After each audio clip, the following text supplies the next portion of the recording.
फूलचंद जी महाराज की। पर भारतीय प्रवर्तक शासन सूर्य पूज्य गुरुदेव श्री शांति स्वरूप जी महाराज की। श्रवण सिंह के भीष्म पितामह राज ऋषि पूज्य गुरुदेव श्री सुमति प्रकाश जी महाराज की। वाचनाचार्य उपाध्याय परवर डॉक्टर श्री विशाल मुनि जी महाराज की। उत्तर भारतीय प्रवर्तक राष्ट्र संत पूज्य गुरुदेव श्री आशीष मुनि जी महाराज की। नमो अरिहंताणं नमो सिद्धाणं नमो आयर्याणं नमो वज्रायाणं नमो लोये सवसाहुणं एसो पंचनमोकारो सौपावपणासणो मंगलाणञ्च सवेसिन् परमं वै मंगलम् मंगलाणञ्च सवेसिन् परमं धम्मो मंगलमुखेठम् अहिंसा संयमो तवो देवावितं नामं सन्ति जस धम्मे सायमाणो जहाँ दुम सपोफेसो भमरो आविरसाम नयपुपम केलामेयी सोयपि नहीं अपायाम हेमाय समणा मुक्ता जेलो ये संति साहुणो विहंगमावपोपेसो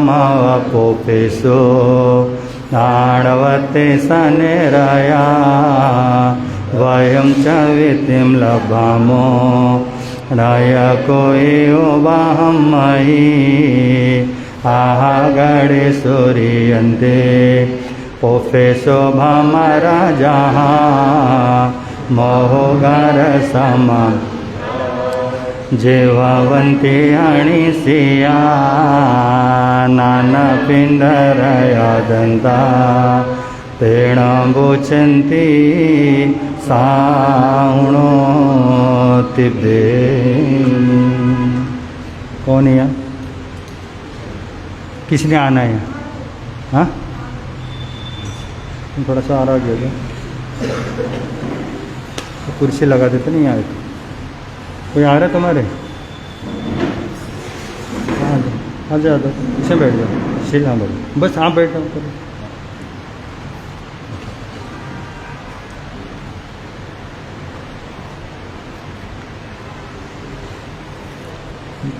भक्तामर अनुष्ठान सुंदर रूप में संपन्न हो रहा है। आज हम आप सब लोग 14वें पद की आराधना करेंगे। 14वें श्लोक की आराधना होगी, आप सब लोगों को विदित ही है। हमने बार बार 48 बार 14वें श्लोक की आराधना करेंगे। इससे पूर्व हम इस अनुष्ठान की विधि को संपन्न करेंगे। श्री सिमंदर स्वामी भगवान, श्री ऋषभ देव जी, आचार्य मानतुंग जी एवं गुरुदेव आपकी आज्ञा से, आपकी कृपा से, आपके प्रभाव से, आपके अनुग्रह से हम सब भक्तांबर संपूर्ण प्रारंभ कर रहे हैं। ये अनुष्ठान सुख शांति आनंदपूर्वक परिपूर्ण हो, इसी भावना के साथ क्षिपोम स्वाहा क्षिपोम स्वाहा क्षिपोम स्वाहा क्षिपोम स्वाहा क्षिपोम स्वाहा क्षिपोम स्वाहा क्षिपोम स्वाहा क्षिपोम स्वाहा क्षिपोम स्वाहा। श्री आदिनाथाय नमः श्री आदिनाथाय नमः श्री आदिनाथाय नमः श्री आदिनाथाय नमः श्री आदिनाथाय नमः श्री आदिनाथाय नमः श्री आदिनाथाय नमः श्री आदिनाथाय नमः श्री आदिनाथाय नमः। नमोत्थुणं समणस्य भगवो महावीरस्य नमोत्थुणं समणस्य भगवो नमोत्थणं समणस्य भगवो महावीरस्य नमोत्थणं समणस्य भगवो महावीरस्य नमोत्थणं समणस्य भगवो महावीरस्य नमोत्थणं समणस्य भगवो महावीरस्य नमोत्थणं समणस्य भगवो महावीरस्य नमोत्थणं समणस्य भगवो महावीरस्य नमोत्थणं समणस्य भगवो ह्रीं सर्वशान्ति कुरु कुरु स्वाहा ह्रीं सर्वशान्ति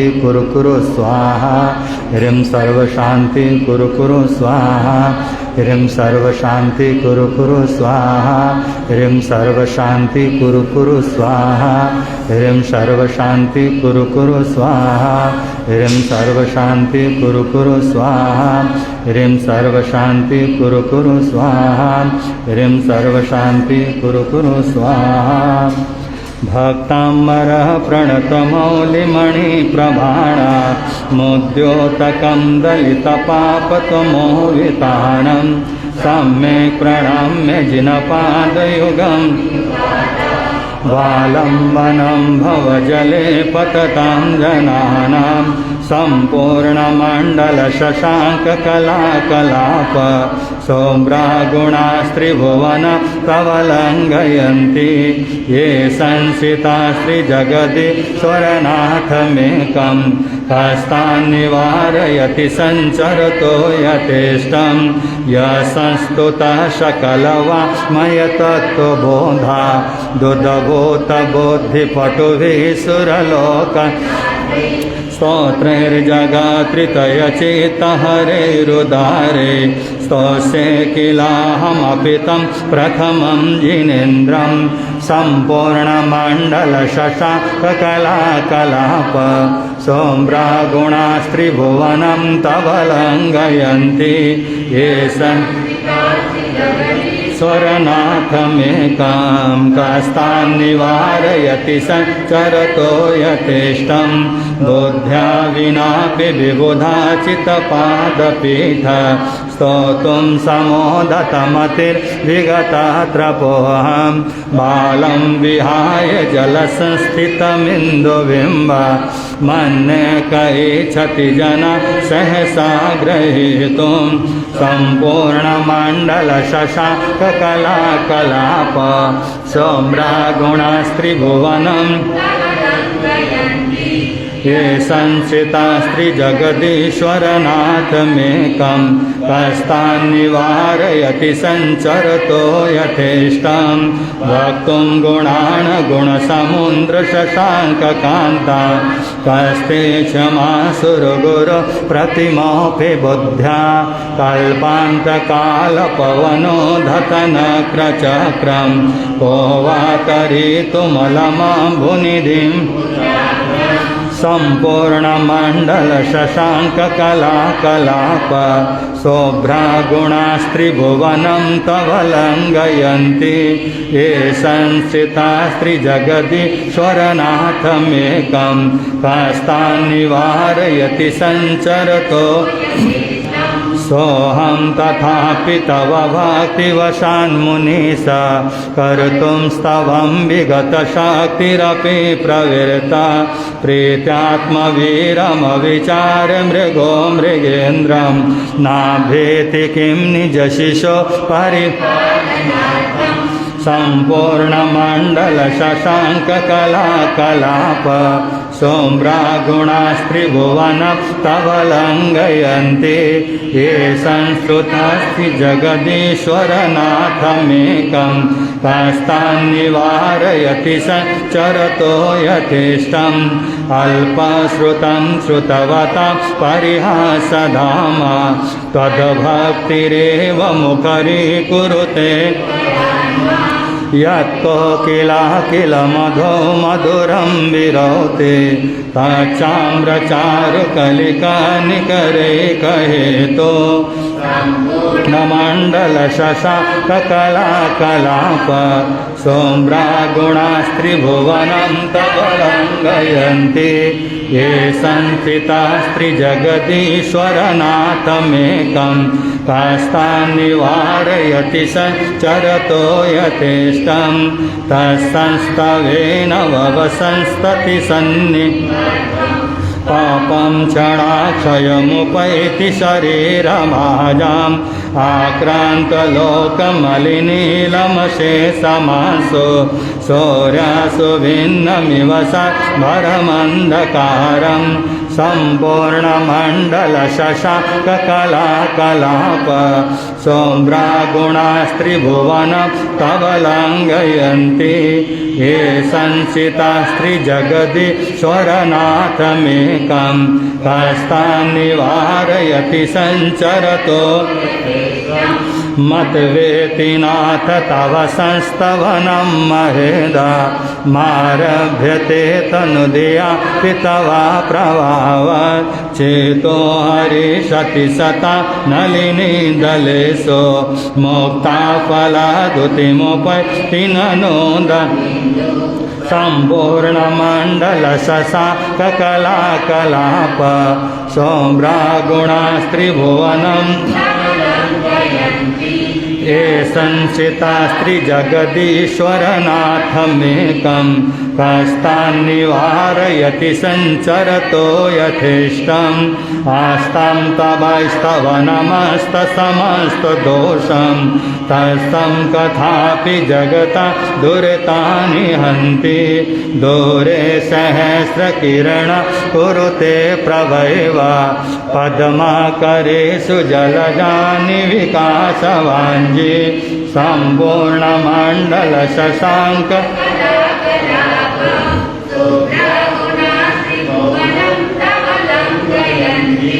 ये संसितास्त्रिजगदीश्वरनाथमेकं कस्तान्निवारयति सञ्चरतो यथेष्टं नात्यद्भुतं भुवनभूषणभूतनाथ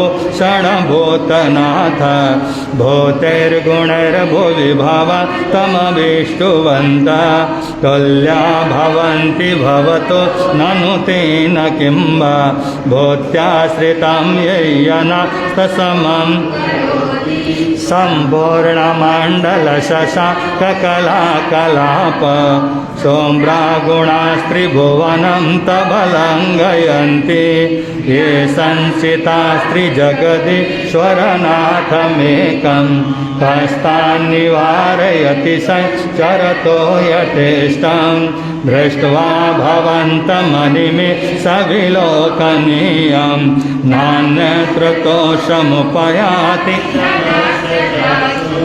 कृत्वा पया शशिखरद्युतिदुग्धसिन्धो क्षारं जलं जलनिधि रसिकं त्वयेचे सम्पूर्णमण्डलशशाङ्ककलाकलाप सोम्रागुणास्त्रिभुवन तवलङ्गयन्ति ये संसितास्त्रिजगदीश्वरनाथमेकं कस्तान्निवारयति सञ्चरतो यथेष्टम् ऐशान्तरागरुचिभिः पर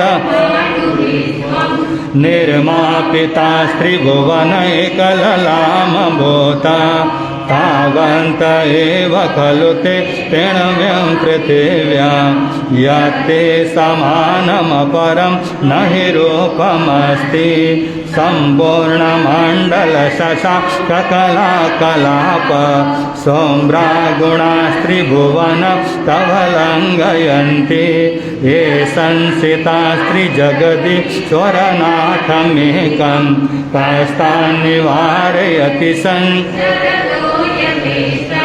वक्रं कते सुरनरोरहनेत्रारि निशेषनिर्जितजगत्कृतयोपमानं बिम्बं कलङ्कमलिनं कनिशाकरस्य यद्वासरे भवति पाण्डु सम्पूर्णमण्डलशशाङ्ककलाकलाप सोम्रागुणास्त्रिभुवन तवलङ्गयन्ति ये संसितास्त्रिजगदीश्वरनाथमेकं कस्तान्निवारयति सञ्चरतो यथेष्टं सम्पूर्णमण्डलशशाङ्क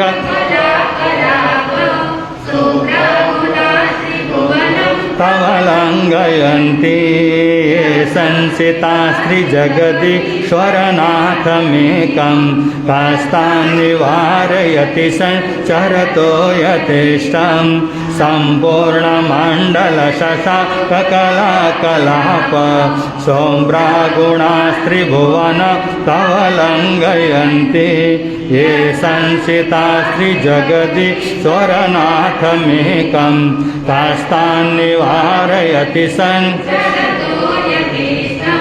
चित्तं किमात्र यदि ते त्रिदशाङ्गनाभि नेतं मनागपि मनो न विकारमार्गं कल्पान्तकालमरुता चलिता चलेन हे मन्दराद्रिशिखरं चलितं कदाचित् सम्पूर्णमण्डलशशाङ्ककलाकलाप सौम्रागुणास्त्रिभुवनं तव लङ्घयन्ति ये संसितास्त्रिजगदीश्वरनाथमेकं तान् निवारयति संचरतो यथेष्टं निर्धूमवर्तिरपवजिततैलपूरा कृष्णं जगत्त्रयमिदं प्रकटीकरोषि गाम्यो न जातु मरुता चलिता चलानां दीपो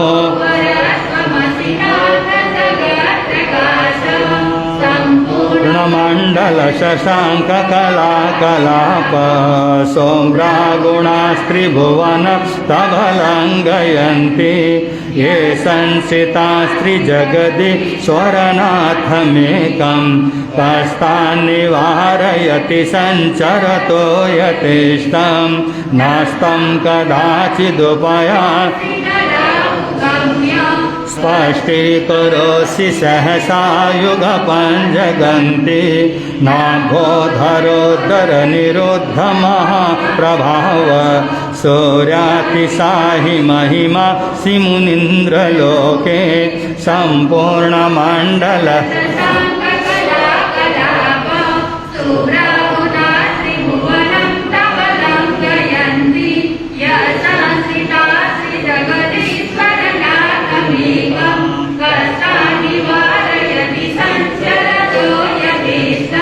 नित्योदयं दलितमोहान्धकारं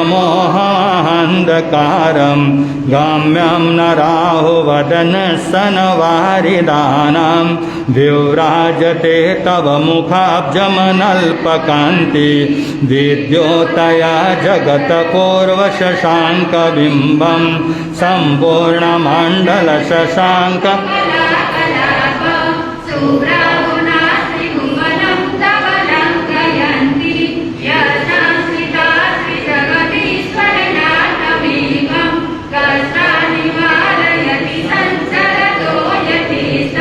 किं सर्वरीषु शशिना हि विवस्वता वा युष्मन्मुखेन्दुदलितेषु तमस्सु नाथ निष्पन्नशालिवनशालिनि जीवलोके कारकी जलधरैर्जलभारनम्रे सम्पूर्ण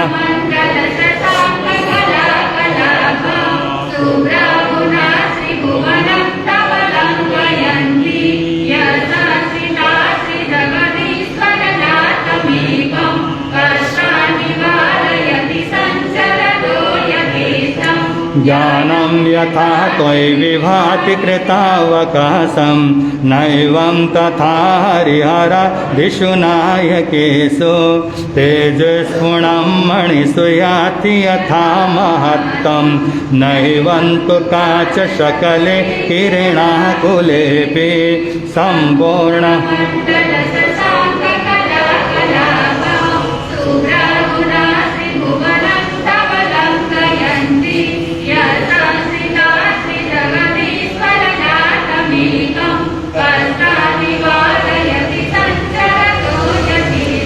मन्ये वरं हरिहरादय एव दृष्टा दृष्टेषु येषु हृदयं त्वयि तोषमेति किं वीक्षितेन भवता भुवि येन नान्यः कश्चिन्मनोहरति नाथ भवान्तरेऽपि सम्पूर्ण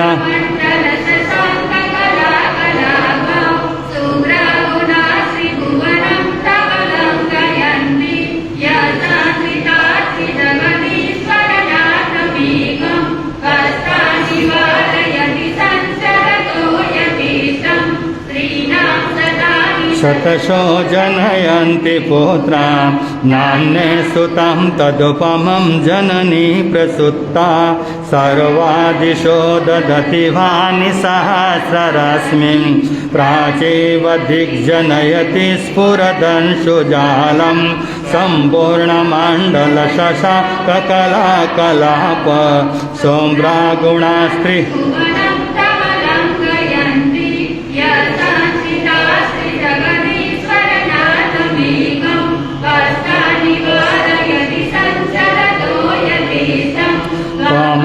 मनन्ति मुनय परमं पुमांस मादित्यवर्णममलं तमसा पुरस्तात् त्वामेव सम्यगुपलभ्य जयन्ति मृत्युं नान्ये शिवपद समुनीन्द्रपन्था सम्पूर्णमण्डल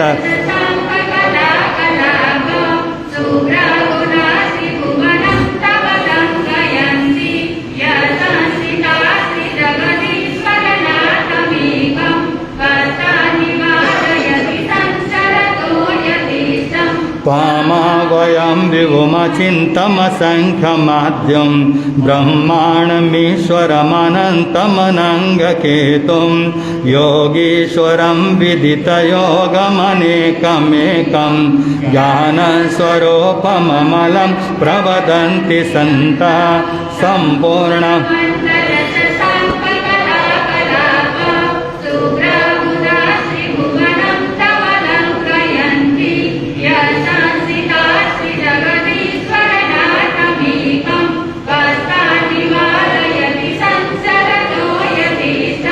बोद्धास्त्वमेव विबुधार्चितबुद्धिबोधा तं शङ्करोऽसि भुवन प्रयशङ्करत्वा धातासि धीरशिवमार्गविधिर्विधान व्यक्तं तमेव भगवन् पुरुषोत्तमोऽसि सम्पूर्णमण्डल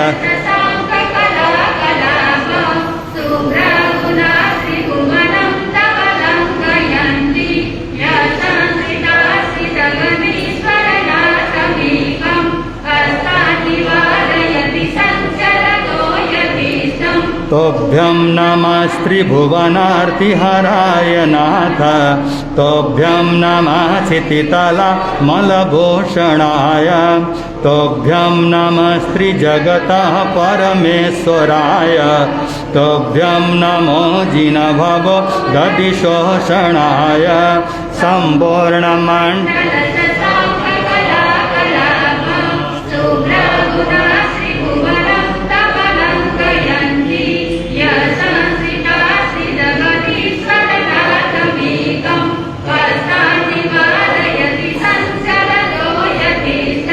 ओ विस्मयोऽत्र यदि नाम गुणैरशेषै तन्सञ्चितो निरवकाशतया मुनीषा दोषैरोपात विविधा स्रहजातगर्वै स्वप्नान्तरेऽपि न कदाचिदपेक्षितोऽसि सम्पूर्णमण्डल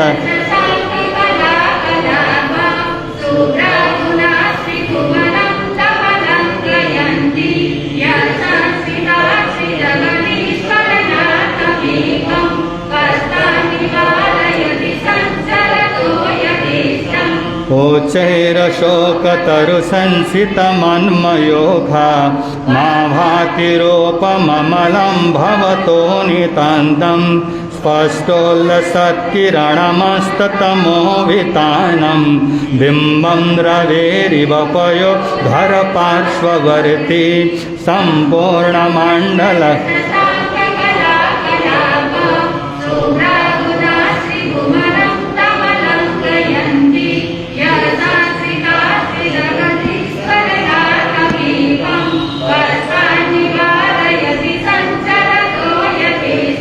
सिंहासने मणिमयो खशिखा विचित्रे विव्राजते तव वपो कनकावदातं बिम्बं वियद्विलसदं सुलतावितानां तुङ्गोदयाद्रिशिरसेव सहस्रदस्मिन् सम्पूर्णमण्डल शशाङ्क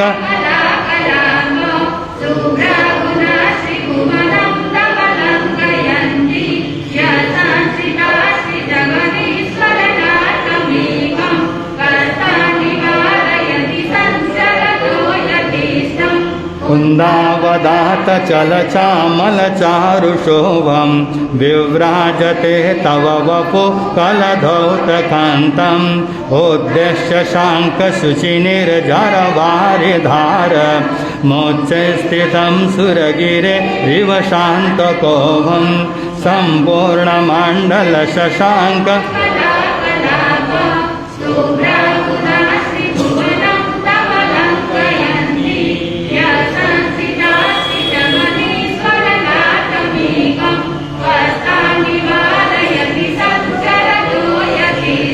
छत्रत्रयं तव विभाति शशाङ्ककान्त मोक्षे स्थितं स्थगितभानुकरः प्रतापं मोक्ताफला प्रकरजालविविर्दशोभं प्रख्यात्वया त्रिजगत परमेश्वरत्वं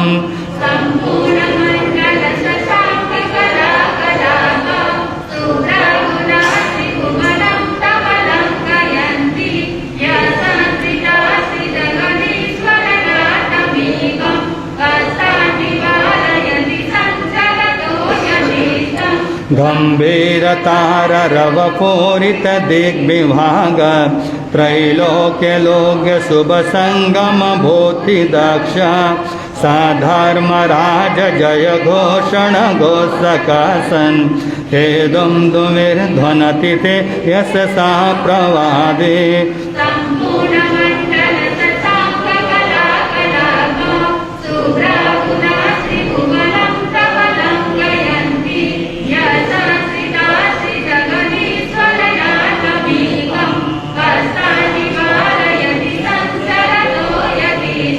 मंदार सुंदर नमेर सुपारिजात संतानकादि कुसुमोत्कर वृष्टिरुद्धा गंधोद बिंदु शुभमंद मरुत्प्रपाता दिव्या दिवा पतति ते वचसान्ततिर्वा संपूर्ण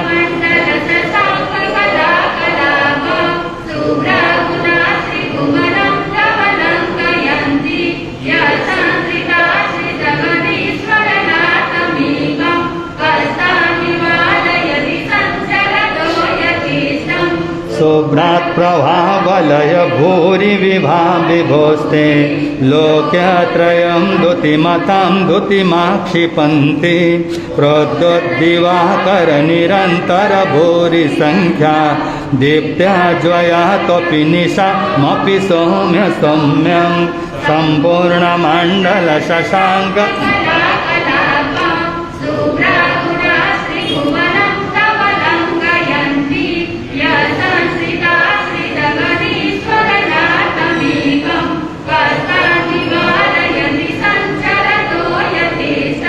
स्वर्ग पवर्ग गम मार्ग विमार्ग निष्ठ साधर्म तथ्य कथनैक पटो स्त्रीलोक्य दिव्या ध्वनिर्भवति ते विशदार्थ सर्व भाषा स्वभाव परिणाम गुणे प्रयोज्य संपूर्ण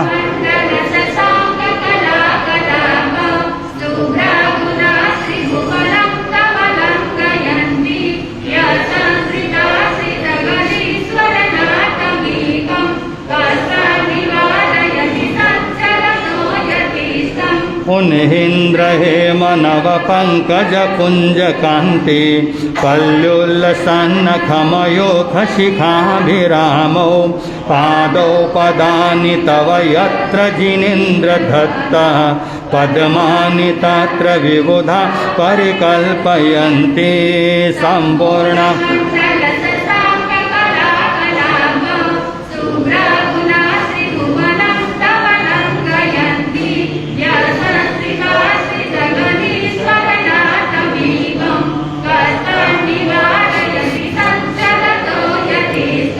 इत्थं यथा तव विभूतिरवुर्जिनेन्द्र धर्मोपदेशन विधौ न तथा परस्य यादृक्प्रवादिन कृता प्रहतन्धकार तादृकुतो ग्रगणस्य विकासिनोऽपि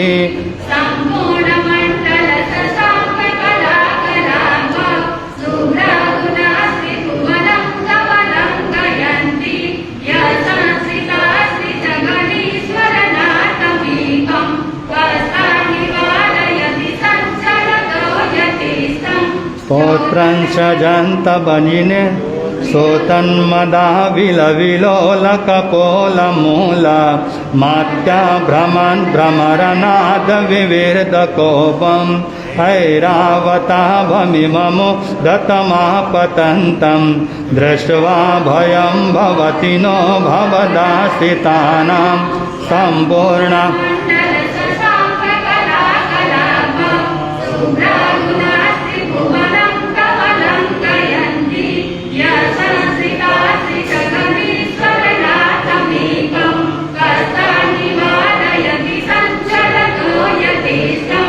निन्नेव कुम्भगलदुज्ज्वलशोणितात्ता मुक्ताफला प्रकरभूषितभूमिभागा बद्धक्रमः क्रमगतं हरिणाधिपोऽपि नाक्रामति क्रमयुगा चलसंसितन्ते सम्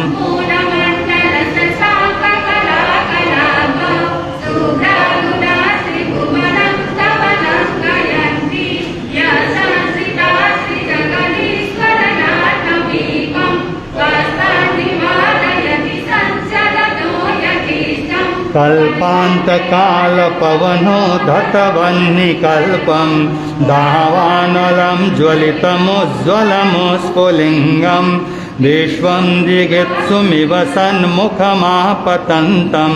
त्वन्नामकीर्तनजलं शमयस्तशेषं सम्पूर्ण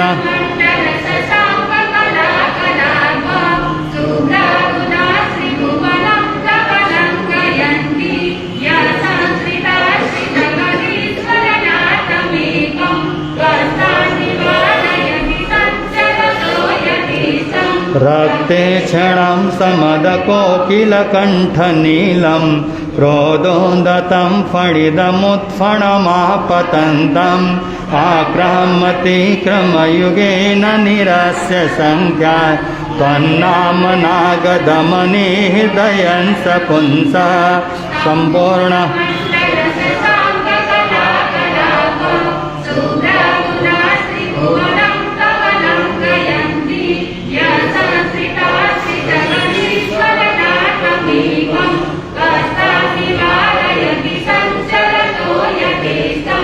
वल्गातुरङ्गगजगर्जित भीमनादा माजो बलं बलवतामपि भूपतीनाम् उद्यद्दिवाकरमयो खशिकापवेतं त्वत्कीर्तनात्मये सम्पूर्ण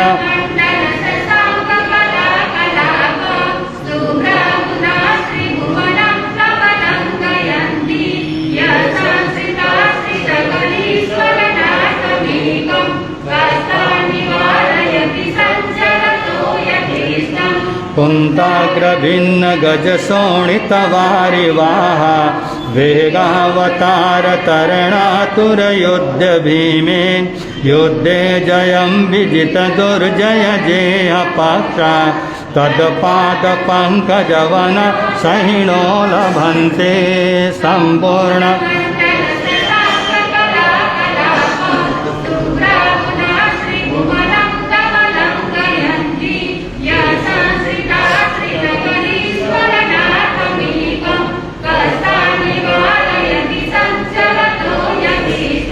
अम्भोनिदौ क्षुभितभीषणनक्रचक्रं पाठीनपीठभयदोल्लनवाणवाग्नौ रङ्गत्तरङ्गशिखरस्थितया न पात्रा तासं विहाय भवता स्मरणावदृन्ति सम्पूर्ण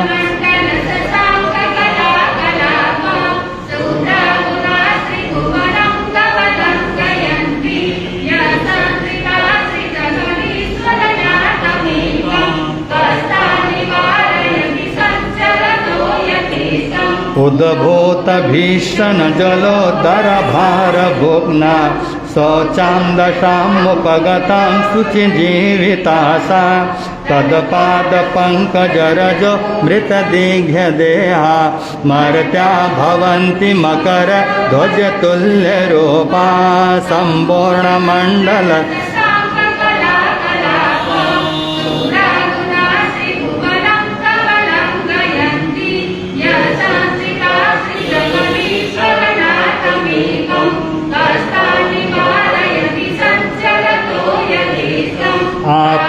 नीलकण्ठमरुशृङ्खलवेष्टिताङ्गा गाढं प्रिये निकृष्णकोटिनिगृष्टजङ्गा तन्नाममन्त्रमनिशं मनुजः स्मरन्त स्वद्य स्वयं विगतबन्धभया भवन्ति सम्पूर्णमण्डल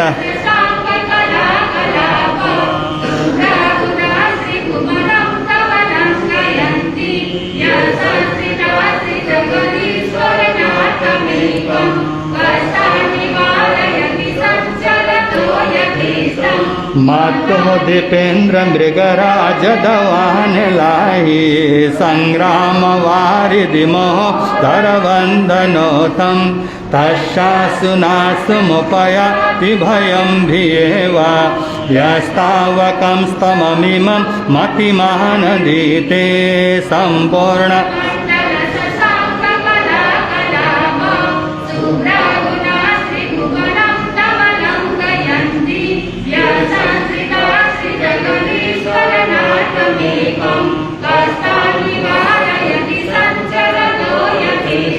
स्तोत्रं सृजन्तवजिनेन्द्रगुणैर्निबद्धं भक्त्वा मया रुचिरवर्णविचित्रपुष्पां भक्ते जनो येयकण्ठगतामजस्सं तं मानतुङ्गमवसा समुपैति लक्ष्मी तं मानतुङ्गमवसा समुपैति लक्ष्मी सम्पूर्णमण्डलशशाककलाकलाप सोम्रागुणास्त्री ये संस्थिता स्त्रीजगदीश्वरनाथमेकं ज्ञानं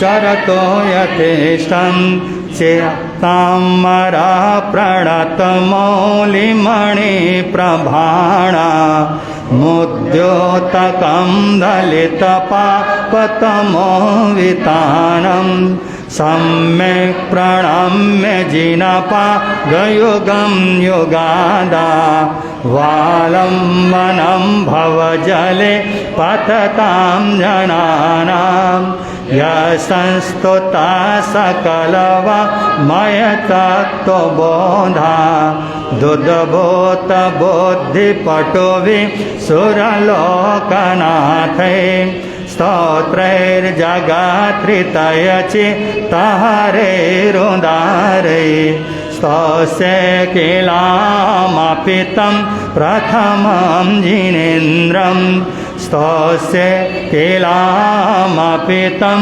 प्रथमं जिनेन्द्रम् इति अति सुंदरम रमणीकम कल्याणकरम हितकरम सुखकरम मोक्षदायकम पापछायकम कर्मनाशकम शांतिकरम रहस्यमयम गुणम तांत्रिकम तंत्र मंत्र युक्त अर्थपद भाव अलंकारिण परिपूर्णम आध्यात्मिकम काव्यरत्नम साहित्यकम भक्तमनार्थम स्तोत्रम तस्य शांतार्थम उपशांतार्थम हितार्थम कल्याणार्थम मोक्षार्थम सद्विधिना सद्भक्ता सद्भावेन भगवच्चरण सरोजय परिपूर्ण भावेन समर्पय। हे प्रभु आपके श्री चरणों में भक्तांबर स्तोत्र विधिवत समर्पित करते हैं। आदिनाथ भगवान की, आचार्य मानतुंग जी महाराज की, देवाधिदेव श्री ऋषभ प्रभु को सादर,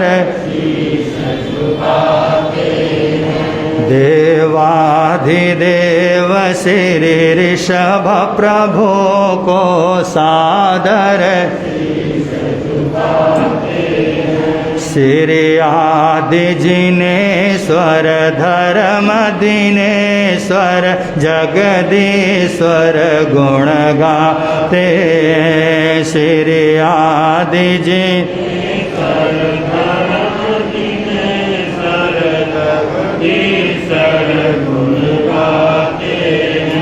दुख सागर में थी डूब रही नैया जब जन जीवन की, दुख सागर में थी डूब रही नैया जब जन जीवन की, पीयूष वर्षिणी वाणी से हरि सकल व्याधि दुखियातन की, अमृत सागर जग उद्धारक को श्रद्धा सुमन चढ़ाते हैं। अमृत सागर जग श्रद्धा सुमन चढ़ाते हैं। देवाधिदेव श्री ऋषभ प्रभु को सादर श्री आदि जिनेश्वर धर्म दिनेश्वर जगदीश्वर गुण गाते हैं।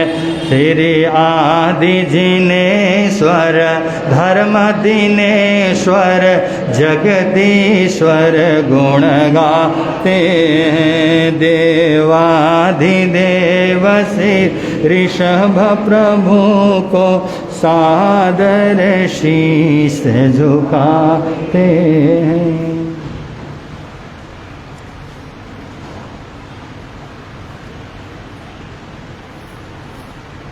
कुछ पल की जिंदगानी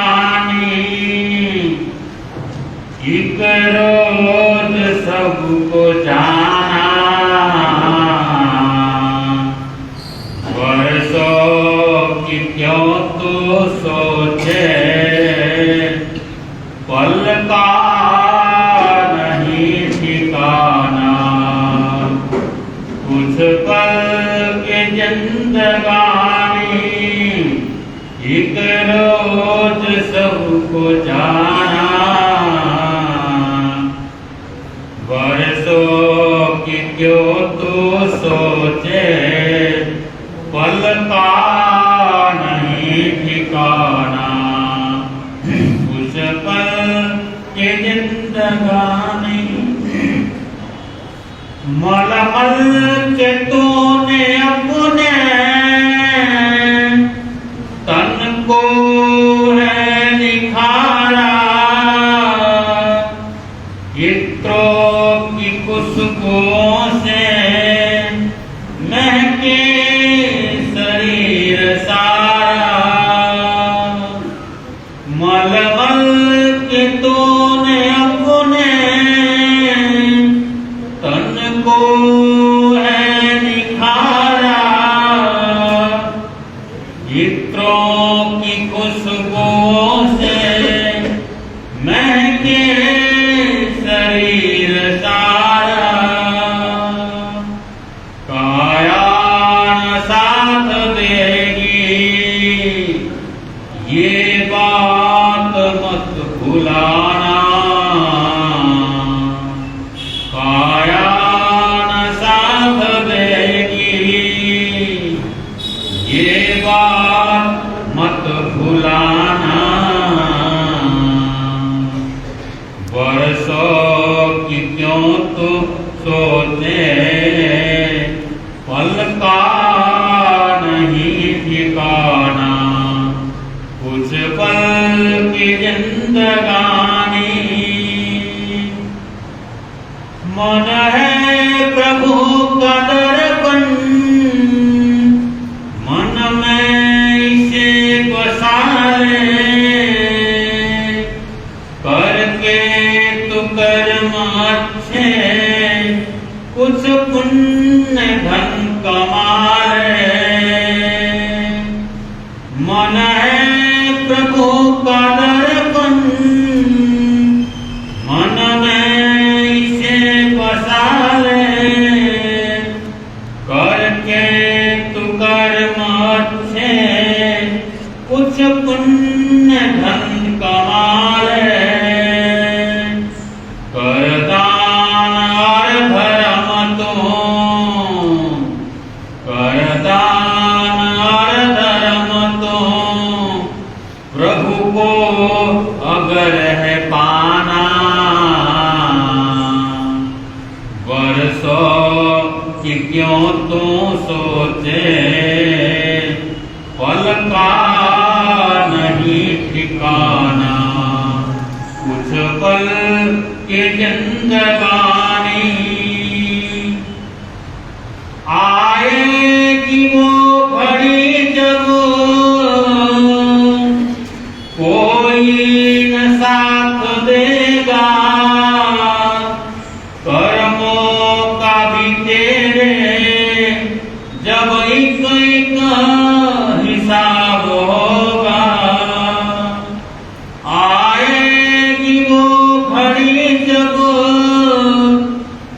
कोई न साथ देगा, कर्मों का भी तेरे जब एक एक हिसाब होगा।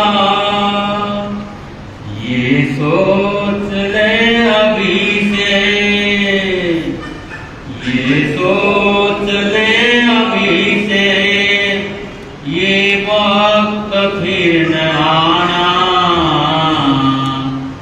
बरसों की क्यों तो सोचे, पल का नहीं ठिकाना। कुछ पल के जिंदगानी, कोई नहीं है तेरा, क्यों करता है मेरा मेरा। खुल जाए नींद जब भी, समझो वही सवेरा। कोई नहीं है तेरा, क्यों करता है मेरा मेरा। भूल जाए नींद जब भी, समझो वही सवेरा। हर भोर की किरण संग, हर भोर की किरण संग, प्रभु का भजन तू गाना। बरसों की क्यों तू सोचे, पल का नहीं ठिकाना। कुछ पल की जिंदगानी, एक रोज सबको जाना। बरसों की क्यों तू सोचे, पल का नहीं ठिकाना। कुछ पल की जिंदगानी।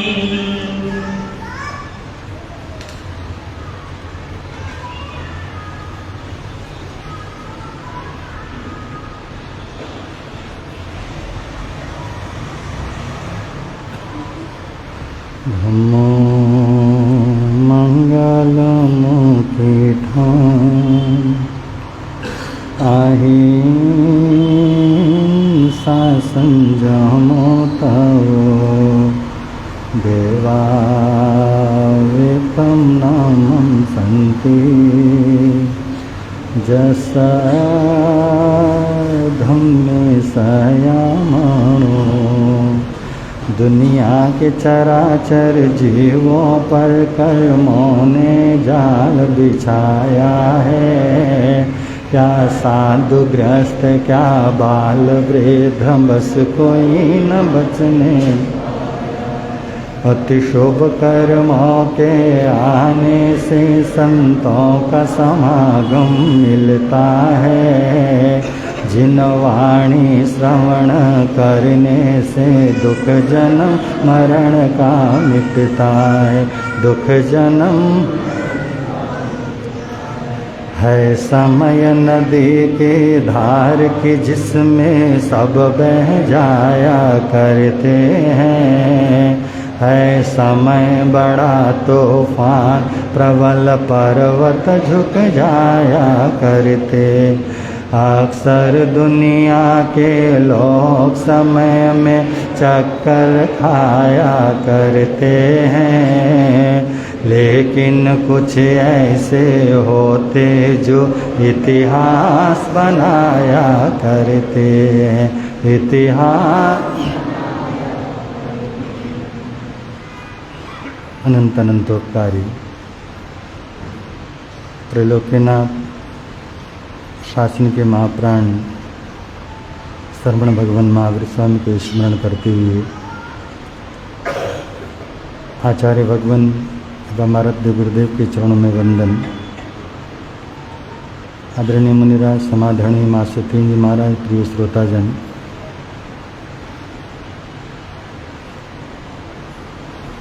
आज हम लोगों ने भक्तमर अनुष्ठान के 16वें पद की आराधना की। इस 16वें पद में जिस भावना और भक्ति के साथ 14वें पद, क्योंकि हमने 14वें पद की आराधना की, तो इस 14वें पद में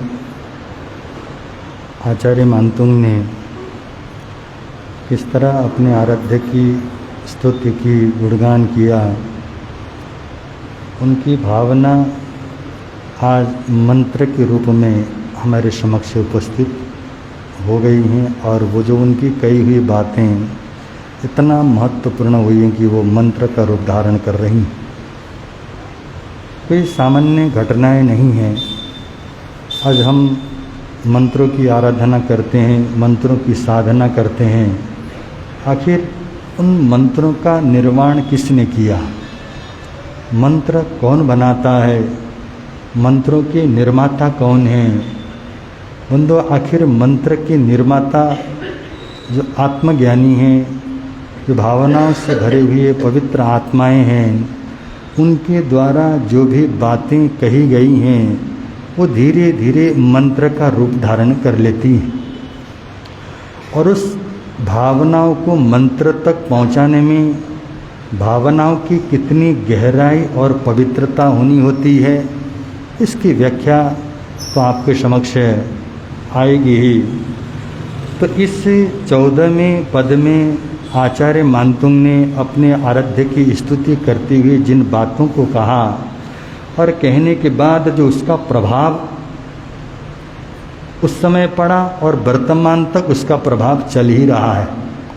तो आज का जो श्लोक है, इस श्लोक का मुख्य प्रभाव है वात व्याधि का निवारण। हमारे शरीर में पित्त, वात, पित्त और कफ, 3 चीज़ों से आज हमारा शरीर रुग्ण बनता है।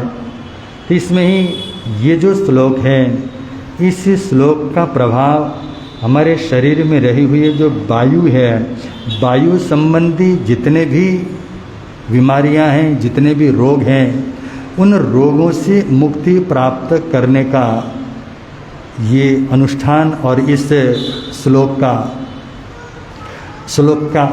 की आराधना करने से उस भक्त को या उस साधना करने वाले साधक को वायु रोग से मुक्ति मिलती है। और हमारे शरीर में जो जोड़ होती हैं, उन जोड़ों में जो परेशानियां होती हैं, जो दर्द होता है, उन सभी प्रकार के दर्दों से मुक्ति दिलाने का ये विशेष प्रकार से स्तोत्र काम करता है।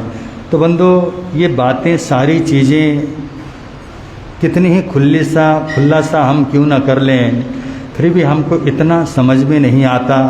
और उसके साथ साथ में हमने दूसरी बातें भी कहनी होती है। तो आप लोग के समक्ष जो हम बातें रख रहे हैं, बिल्कुल संक्षिप्त में रख रहे हैं। ये जब समय आएगा, उस समय के अंदर सभी स्तोत्र के सभी गाथाओं का खुला सा वर्णन भी किया जाएगा। और किसी को किसी प्रकार की कोई समस्याएं हैं, जैसे हमारे शारीरिक अनेक तरह की समस्याएं होती हैं, उस समस्याओं से मुक्ति पाने के लिए भक्तांबर स्तोत्र की कौन सी गाथा का हमें जाप करना होता है और उसकी विधि बड़ा महत्वपूर्ण है।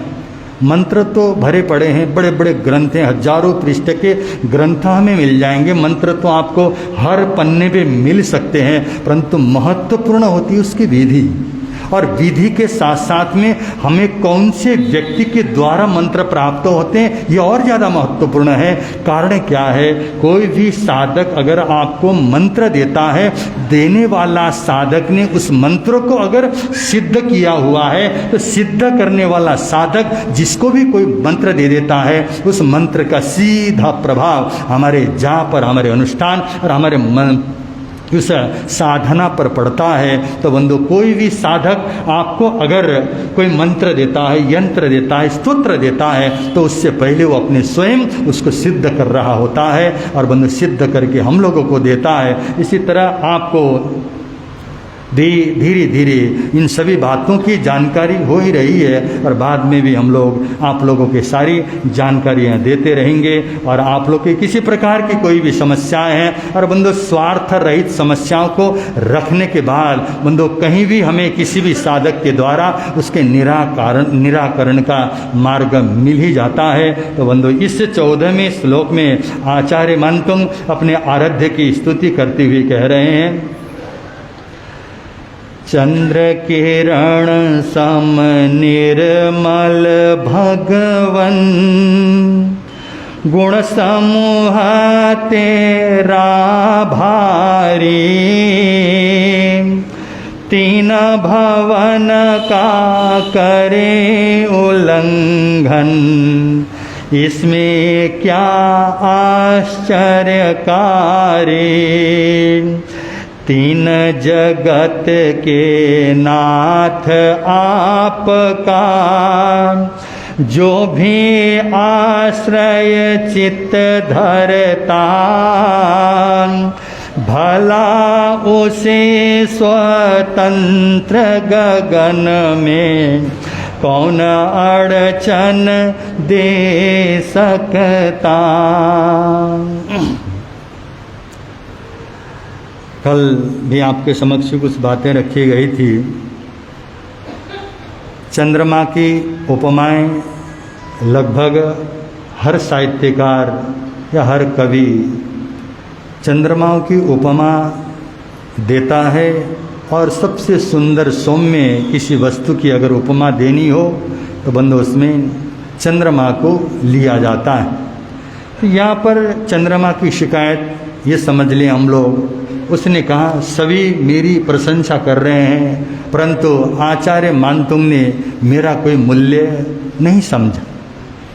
हो सकता है ये कवि की अपनी कल्पना है, उसने शिकायत की। तो आचार्य मानतुंग ने देखा कि दो प्रकार के गुण होते हैं, एक आंतरिक गुण होते हैं और दूसरे बाह्य गुण होते हैं। ये बाह्य रूप होता है, एक आंतरिक रूप होता है। हमारी जो बाहर की छवि है, हमारे बाहर के जो छवि को एक बाहर के गुणों तक सीमित रखा जा सकता है और दूसरे गुण होते हैं हमारे भीतर के गुण होते हैं। बंदो जो भीतर के गुण और बाहर के दोनों गुणों में बंदो दोनों गुणों ने आचार्य आदिनाथ भगवान की शरणों में आकर के उन्होंने शरणा ले लिया। और जब किसी तीर्थंकर और उस आदि पुरुष की शरण में कोई गुण आता है फिर वो गुण अपने आप को इतना स्वतंत्र महसूस करता है, संसार के किसी भी कोने में उन गुणों को जानने के लिए कोई रोक नहीं सकता। तो कहाँ कहाँ किस किस तरह से ये कवि कल्पना कर रहा है और बंदो कितनी कल्पनाओं में, कितनी गुणों में, कितने उस महापुरुष के उस भक्ति के अंदर डूबा हुआ है। वो कहता कि हे प्रभु, जिन जिन गुणों ने आपकी शरणा को लिया है, अब उन्होंने आपकी शरण को पाने के बाद अपने आप को ऐसा महसूस कर लिया है संसार में कोई भी ऐसा स्थान नहीं है जहां जाने से हमें कोई शक्ति रोक सकती है। उपमा दे रहे हैं जैसे चक्रवर्ती का दूत होता है जो 6 खंड का अधिपति होता है। चक्रवर्ती के दूत को विश्व में कहीं भी जाने की स्वतंत्रता है, कोई उसको रोक नहीं सकता, रुकावट इसकी कहीं हो नहीं सकती। जैसे चक्रवर्ती का दूत हर स्थान पर जाता है, ऐसा ये प्रभु जिन जिन गुणों ने आपका आश्रय ले लिया, आपकी शरणा ले ली और आपकी शरणा लेने के बाद भला उन गुणों को कहाँ जाने से कौन रोक सकता है। तीनों भुवन में मतलब तीनों लोकों में आपके गुण क्या हो सकते हैं, स्वतंत्र होकर के भ्रमण कर सकते हैं, ढूंढ सकते हैं। और उन्होंने कहा कि बंदो फिर उन्होंने बाह्य रूप को चंद्रमा के बिंब के समान हो क्या कहते हैं, वो कहते हैं चंद्रमा हो या कोई भी गगन में क्यों ना हो, उससे वो आपकी शरणा को उसने क्या किया है, स्वीकार किया है। क्योंकि बंदो आप सुन ही रहे हैं चंद्रमा की उपमा देते हैं और बंदो कोई भी सुंदर वस्तु की उपमा देने के लिए चंद्रमा का सहारा लेना ही पड़ता है। ऐसे कभी कभी किसी सुंदर स्त्री की अगर वर्णन, सुंदर स्त्री का अगर वर्णन करना हो तो उसको क्या कहते हैं पता है? सुंदर स्त्री के मुख का वर्णन करना हो, शब्द सुना है कभी? शब्द सब खो गए हैं। आजकल तो आप लोग के व्हाट्सअप का ज़माना है, कहाँ आजकल लिखने के रह गए। पुराने ज़माने में तो आप साहित्य को ढूंढते थे और अच्छे अच्छे शब्दों को ढूंढ ढाड़ के पत्र में लिखा जा सकता है। आज ये सारी चीज़ें क्या हो गई, अंग्रेजी ने खा गई, 2-4 अंग्रेजी के शब्द ठोक दिए और अंग्रेजी शब्द ठोकने के बाद हमारा जो वास्तविक मौलिक जो शब्दों का एक होता था, बंधु आदर्श होता था, हमारी जो संस्कृति थी वो क्या हो चुकी है, लुप्त हो चुकी है। तो सुंदर स्त्री को क्या बोला जाता था, अभी है जीवित, क्या बोला जाता है, चंद्रमुखी। तो आप लोगों की धर्मपत्नी तो बे चंद्रमुखी होगी, तो बंधु पत्नियां कोई चंद्रमुखी होते हैं, कोई क्या होते हैं। एक जगह झगड़ा हो गया, किसका, पति पत्नी का, और नित्य प्रति उन लोगों का क्या होता है, झगड़ा होता है और नियम से झगड़ा होता है। झगड़ा भी कोई मामूली झगड़ा नहीं, बड़ा जबरदस्त झगड़ा, आस पड़ोस में सबको सुनाई दे, इतनी तेज से क्या करते वो झगड़ते हैं। और बंदो उनको तो कोई फर्क नहीं पड़ता था, आसपास में बच्चों ने क्या कर लिया, बड़ी नई नई गालियों को सीख लिया। वो गालियाँ सीखने लगे क्योंकि वो ऐसी गालियाँ देते थे।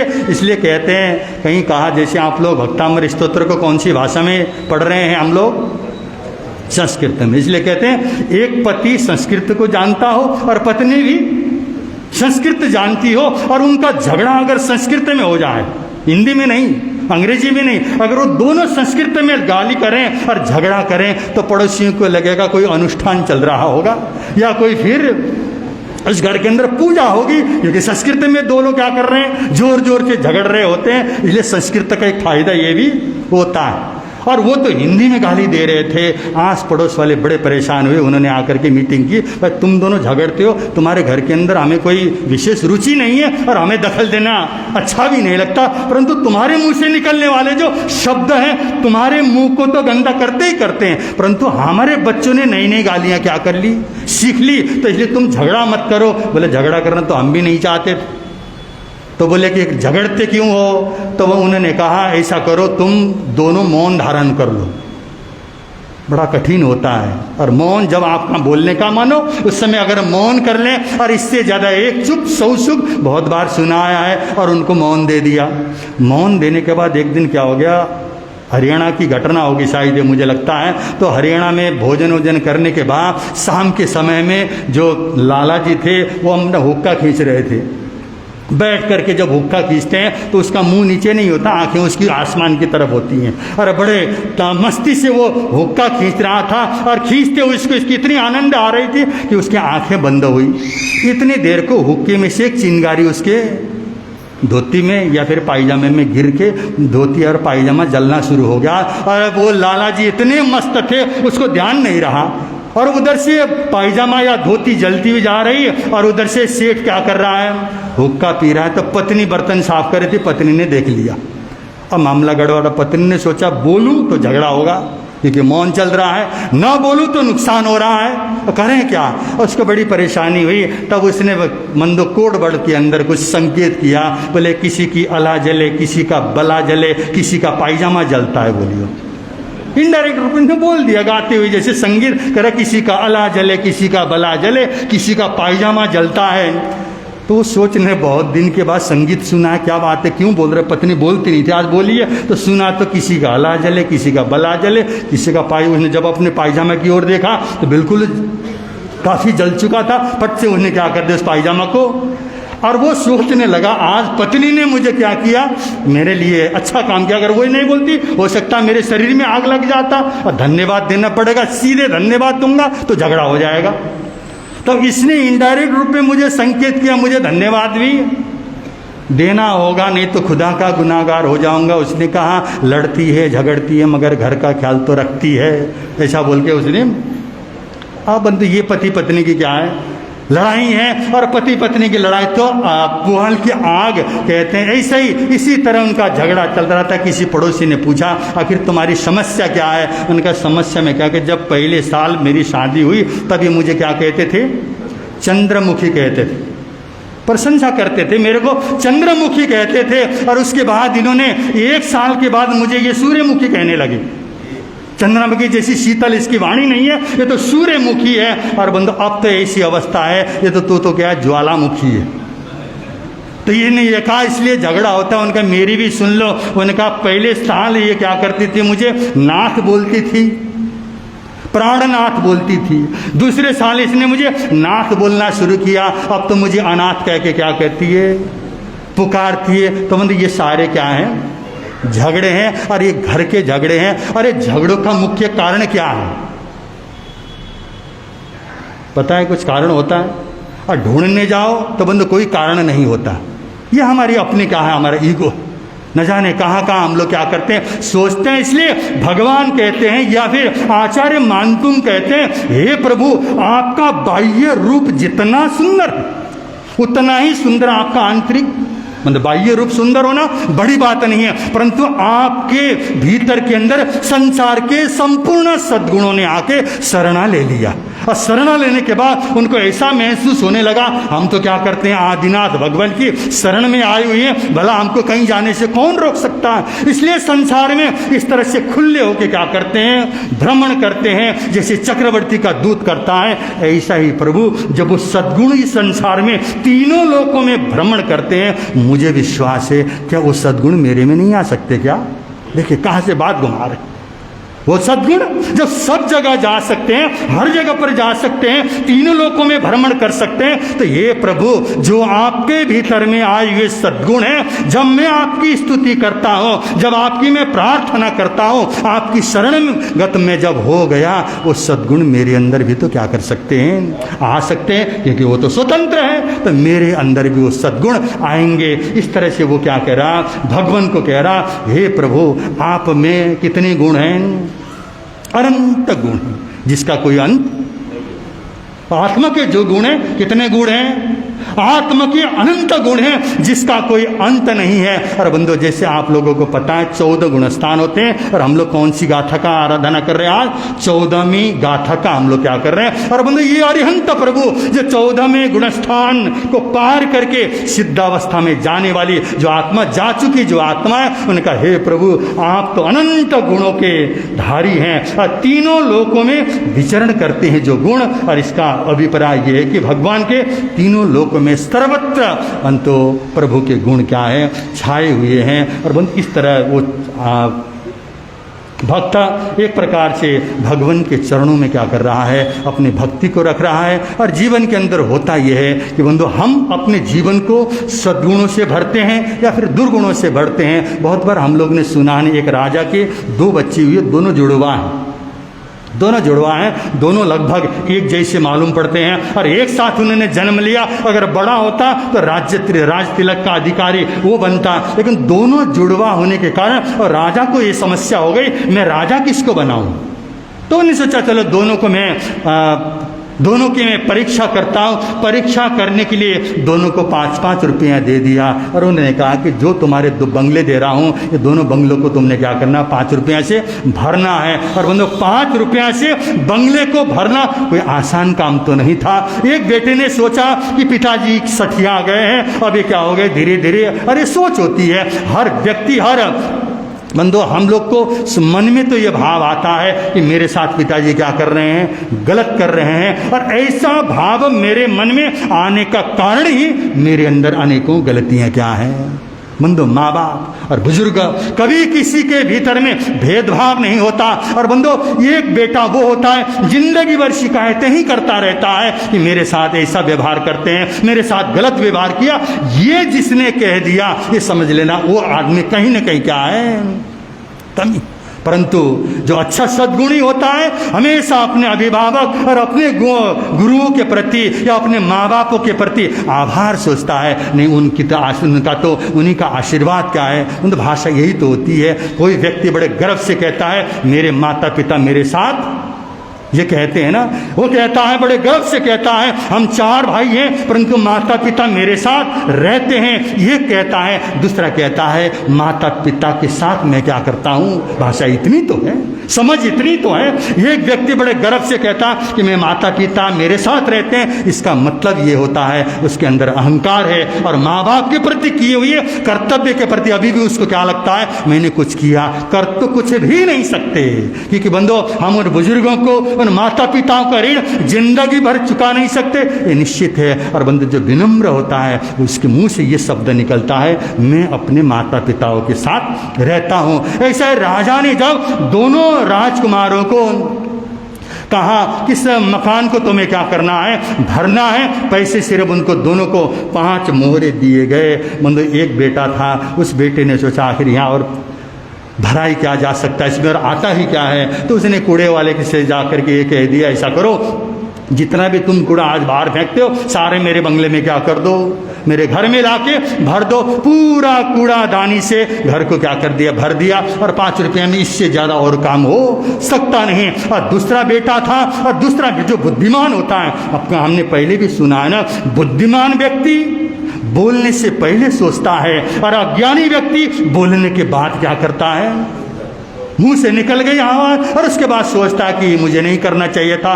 ये मुझे नहीं बोलना चाहिए था। ये मूर्खों की क्या है, मंदो आदत होती है। समझदार आदमी कोई भी कार्य करता है, कोई भी शब्द मुंह से निकालता है, उससे पहले 1000 बार सोचता है इसका परिणाम क्या होने वाला है। मतलब ऐसा व्यक्ति जीवन में कभी दुखी नहीं होता, परंतु जिसकी आदत ये है बहुत जल्दी प्रतिक्रिया देने की, जिसकी आदत होती है वो पग पग पर असफल भी होता है और दुखी भी रहता है। ऐसा ही बंदो पहले वाले एक दूसरे राजकुमार ने सोचा, पिताजी ने अगर हमें 5 रुपये देके इतने बड़े घर को भरने के लिए कहा है तो कहीं ना कहीं कोई गहराई है, कोई ना कोई परीक्षा है। ऐसा सोचा, सोचते सोचते समय लगा। समय लगने के बाद उसके दिमाग में बात आ गई। बाजार में जाता है, मोमबत्ती खरीदता है और वो मंदो धूप बत्ती खरीदता है। इन सब 5 रुपया के मोमबत्ती और धूप को खरीदा और साथ साथ में एक माचिस लेता है और सारे घर के अंदर क्या करता है, प्रकाश से भर देता है, सुगंध से भर देता है। यही तो हमारा घर है। हम भी बंधु उन सद्गुणों को लेकर के अपने भीतर को भरते हैं, या फिर सारी गंदगी मेरे भीतर में है। जरा कल्पना करो कितनी गंदगी ढो रहे हैं हम लोग, कितना कुछ हमारे अंदर है, कभी कोशिश की नहीं। अगर कोशिश करेंगे हमें स्वयं को डर लगेगा, इतना कुछ भर के हम लोग चलते हैं। जब हम जैसे इतना भरे हुए गंदगी से भरे हुए इस पिटारे को लेके चल रहे हैं तो हमारे आसपास का वातावरण कैसा होता होगा। बंदो जिसके मन में इतनी गंदगी भरी हो और इतना कुछ भरा हुआ हो, बंदो उस व्यक्ति के आसपास में आके उसका वाइब्रेशन कैसा होता होगा, नहीं हो सकता। इसलिए तो आचार्य मानतुंग कहते, हे प्रभु आपके भीतर तो संपूर्ण सद्गुणों ने शरणा ले लिया है। आपके शरण में जो भी आता है उसको क्या करेगा, शुभ ही शुभ मिलेगा। और बंदो हम कभी कभी बड़े दुखी होते हैं और उस दुख को इतना फैलाते हैं, आसपास के लोगों को दुखी की घटना सुनाएंगे घुमाते घुमाते। इससे हमको मिलता क्या है? कभी आपने सोचा आपके जीवन में कभी कष्ट आते हैं, आपके जीवन के अंदर दुख आते हैं, उन दुखों को जो आप किसी को सुनाते हैं उससे क्या होता है? सिर्फ एक ही चीज होता है, एक दुखी की और बढ़ोतरी आपने क्या कर दी, बस इससे ज्यादा कुछ नहीं होगा। आप किसी को कहते हैं और आपकी वेदना को सुनकर सामने वाला दुखी होता है तो आपने सिर्फ इतना ही काम किया, दुखियों की संख्या आपने क्या कर दी, अपने दुख को तो कम नहीं किया और आपने दुखियों की संख्या क्या कर दी, बढ़ा दी। इसलिए भगवान कहते हैं सुख भी तुम्हारा है, दुख भी तुम्हारा है। अगर सुख आ रहा हो, जैसे सुख को बड़े आनंद से स्वीकार करते हो, ऐसे दुख को भी स्वीकार करने की शक्ति आ जाए, और शक्ति आएगी अंदर शुभ विचारों से भर देते हैं अपने आप को, तो बंधु सारा शुभ ही शुभ होता है। हम जब शुभ होंगे, शुक्ल लेक्षा ही, भगवान वही तो कहते हैं बंधु कृष्ण लेक्षा हमें पतन की ओर ले जाती है, शुक्ल लेक्षा से हमें बंधु ऊर्ध्वगमन के साथ उस अनंत सुख की ओर,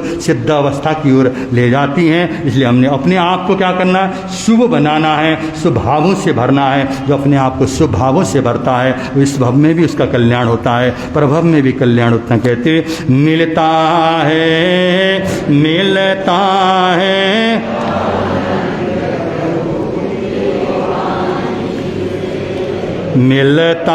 है मिलता है आनंद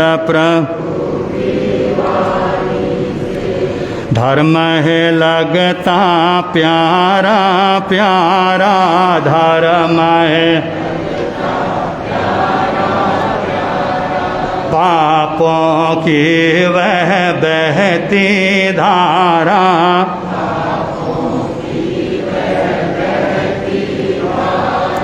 हो जाती है आनंद प्रभु की वाणी से हो।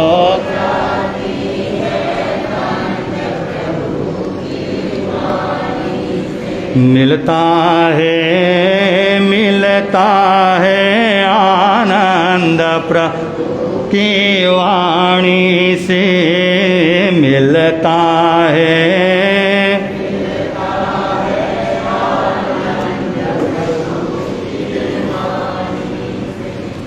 आज 19 तारीख, आज हमने 14वें पद की आराधना की और इस पद के जो लाभार्थी हैं, इस श्लोक के लाभार्थी रहे हैं श्रीमती चंदा जैन, धर्मपत्नी विनोद जैन, इसी तरह श्रीमती शिल्पी जैन, धर्मपत्नी जतिन जैन और हमारी माता मंगलमाला माता, इस परिवार की ओर से आज का ये जाप संपन्न हुआ।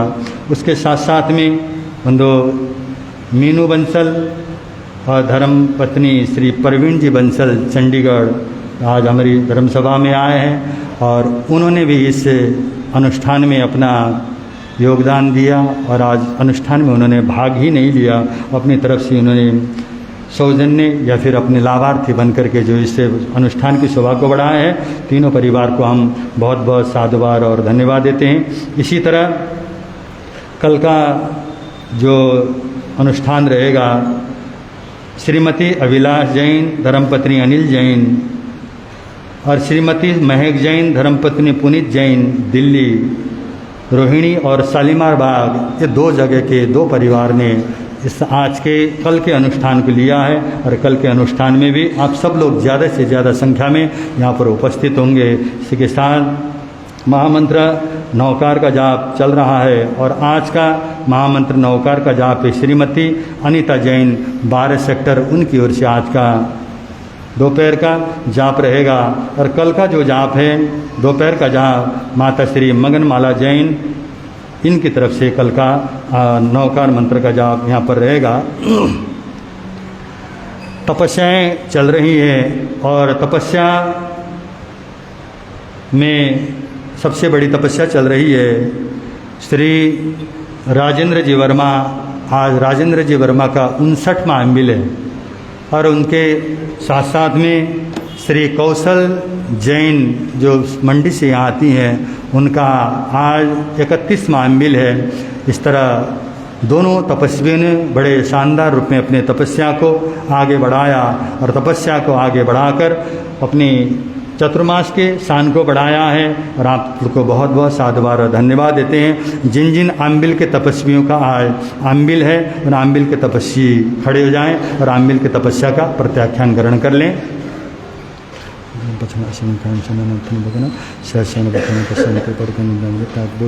तपस्या करने वालों को आज का उपवास बेला,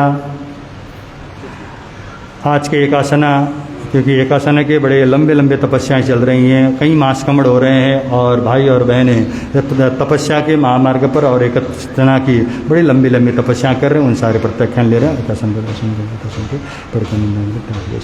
तपस्या करने वालों को,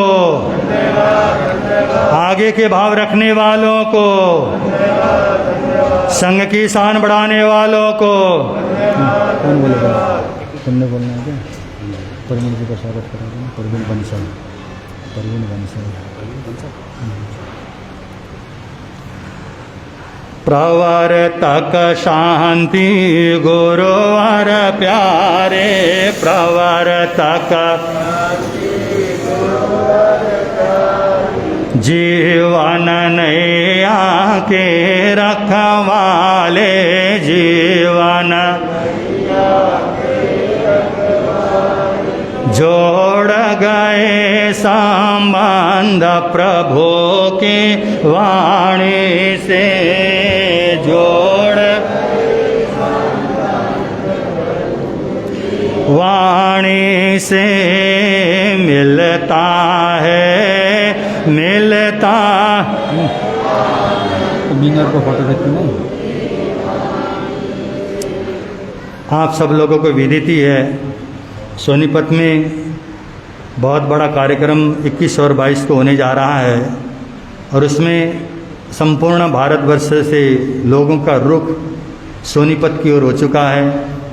सभी लोग सोनीपत की ओर चल चुके हैं और कोई आज शाम तक पहुंचेंगे, कोई कल पहुंचेंगे, कोई परसों पहुंचेंगे। इस तरह से लगातार अब मेहमानों का आवागमन हो ही रहा है और सभी श्रद्धालुओं का, तो हमारे कार्यकर्ताओं का रुख सोनीपत की ओर हो गया है। तो हम सब लोगों का एक कर्तव्य बनता है उन आने वाले सभी अतिथियों का हृदय से स्वागत करें। अतिथि जीवन में एक बार या कभी कभी आता है, वो जिंदगी भर हमारी छवि को लेकर के लौटता है। तो आने वाले सारे अतिथियों की सेवा करना हम सब लोगों का कर्तव्य है। तो आप सब लोग इस बात का अवश्य ध्यान देंगे। आज के जो लाभार्थी हैं उन लाभार्थियों में श्री चंदा जैन और विनोद जैन वो आगे आएँ और आगे आकर के इस प्रसाद को ग्रहण कर लें। तो वो लाला वहाँ कहाँ वैसे है, सूचना देनी चाहिए।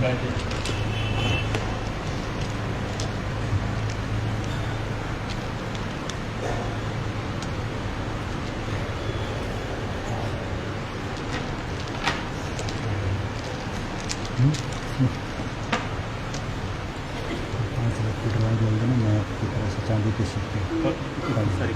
कल की इनकी तरफ से। इसी तरह शिल्पी जैन, जतिन जैन और माता मंगलमाला जैन सब आगे आ जाएं।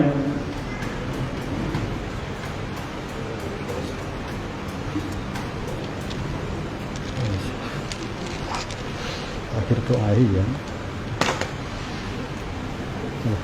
दोनों मीठा उधर बैठिए, ठीक है।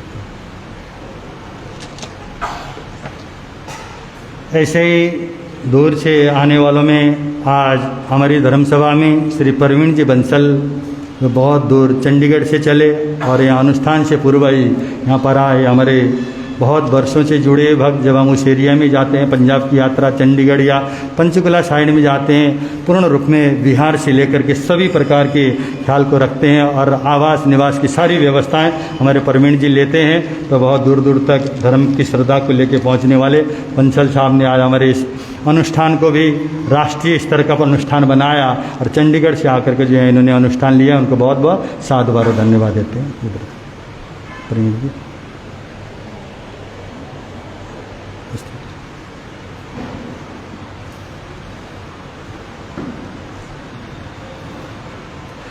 कल दिल्ली वालों का अनुष्ठान है, इसलिए आप सब लोगों ने समय पर पहुंचना है और उनकी तरफ से हमने सूचना दी क्योंकि उनकी सूचना हमको मिली। तो आप सब जितने भी यहाँ भाई और बहन उपस्थित हैं सभी को उन्होंने अपनी तरफ से निमंत्रणा दिया है और संघ की ओर से सूचना, उसके बाद मंगल पाठ। देखिए जो बुराई वो नजर मत देना, बदुआ निकले तो लफ्जों में असर मत देना, आसमान छूबे कदम इतनी बुलंदी देगा मगर जिनमें प्रवाज नहीं उसको वो पर मत देना। ऐसे ही विचार प्रयुक्त माननीय श्री प्रवीण बंसल जी हमारे मध्य उपस्थित है। श्री सब आपका मान सम्मान करना चाहता है, कृपया वह आगे आए। श्री प्रवीण बंसल, मान सम्मान होना जितने गौरव की बात है, सम्मान करना भी कम गौरव की बात नहीं है। रावत जी के सम्मान के लिए मैं आपसे आमंत्रित करता हूँ। श्री संघ के प्रधान श्री महावीर प्रसाद जी जैन, श्री संघ के महामंत्री श्री मामन जी जैन कृपया आगे आए।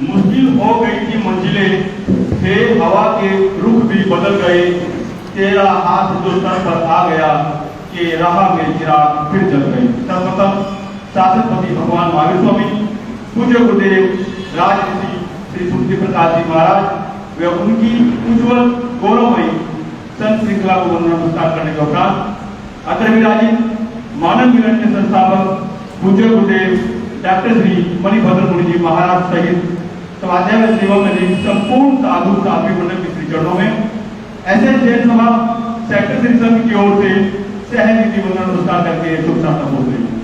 आप श्री जी के स्वास्थ्य व साधु साध्वी श्री संघ की वृद्धि की शुभ मंगल कामना करते हैं। उपस्थित धर्म सभा को सादर जय हिंद। देवसुजनों, हम सभी प्रतिदिन पूज्य गुरु भगवंतों के मुखारबिंद से अमृतमयी वाणी का सुपान करके अपनी आत्मा को पवित्र कर रहे हैं। यह कृपा दृष्टि हम सभी पर यूं ही निरंतर प्रवाहमान बनी रहे, ऐसी हमारी पूज्य गुरु भगवंतों से प्रार्थना है, विनती है। आने वाली 21 और 22 तारीख को पूज्य गुरुदेव श्री मणिभद्र जी महाराज के पावन सानिध्य में ऐसे जैन सभा सेक्टर श्री संघ के तत्वाधान में भजन संध्या व अंतर्राष्ट्रीय मानव मिलन का एक महासम्मेलन होने जा रहा है, जहां आप सभी सादर आमंत्रित हैं। देवसुजनों, पूज्य गुरु भगवंतों की असीम अनुकंपा व आप सभी के सहयोग से भक्तावन अनुष्ठान का जाप बड़े ही व्यवस्थित व सुंदर ढंग से हो रहा है। आज का भक्तावन अनुष्ठान श्रीमती चंदा जैन, विनोद जैन, श्रीमती शिल्पी जैन, जतिन जैन, श्रीमती मीनू बंसल, श्री प्रवीण बंसल जी की तरफ से रहा है। कल का भक्तावन अनुष्ठान श्रीमती अभिलाष जैन, अनिल जैन, श्रीमती महक जैन, श्री पुनित जैन की ओर से रहेगा। कल 5 लकीर निकाले जाएंगे, जो बहन महक की ओर से ही स्पॉन्सर है। आप सभी से प्रार्थना है, कृपया सभी समय का पूरा ध्यान रखते हुए पूज्य गुरु भगवंतों की सुख दुआ का विशेष रूप से ध्यान रखें। क्षेत्र, समाज और परिवार समय के मंगल हेतु प्रतिदिन होने वाले एमबीए श्रृंखला में आज का एमबीए सूचनाविका श्रीमती चारू जैन, धर्मपत्नी श्री हनी जैन, कल का एमबीए सूचनाविका श्रीमती मंजू जैन, धर्मपत्नी श्री किशन जैन का है। श्री संत तपस्या में सभी भाई बहनों का धन्यवाद सहित आभार व्यक्त करता है। सबकी तपस्या में सुख प्राप्त बनी रहे, जिन शासन देव से ऐसी हमारी प्रार्थना है, विनती है। इसके साथ ही बाहर से पधारने वाले सभी धर्म प्रेमी बंधुओं का सेक्टर श्री संघ हार्दिक सुस्वागत अभिनंदन करता है। आज जोड़कर प्रार्थना करता है, भोजन में जलपान लेकर हम एक साथ करें।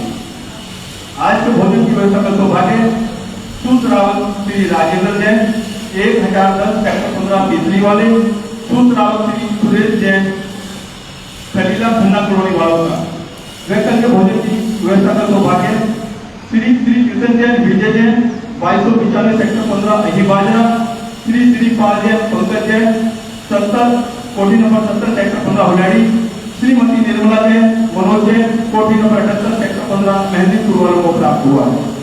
कृपया गुरुदेवों की प्रेरणा का विशेष रूप से ध्यान रखें। आओ करे वंदना उनकी जिन्होंने हमारा भाग्य जगाया। मथेर वंदनामि, मथेर वंदनामि, मथेर वंदनामि।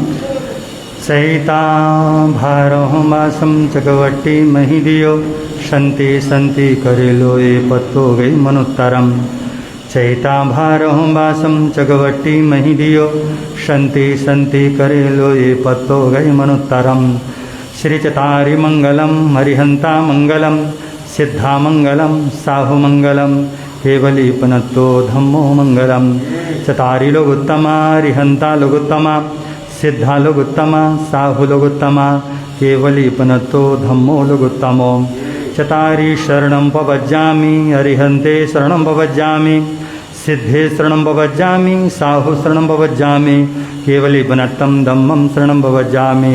ये चार शरण दुख हरण जगत और न शरणा कोई हो, जो भव्य प्राणी करे आचरण, उसका अजर अमर पद हो, उसका सदा ही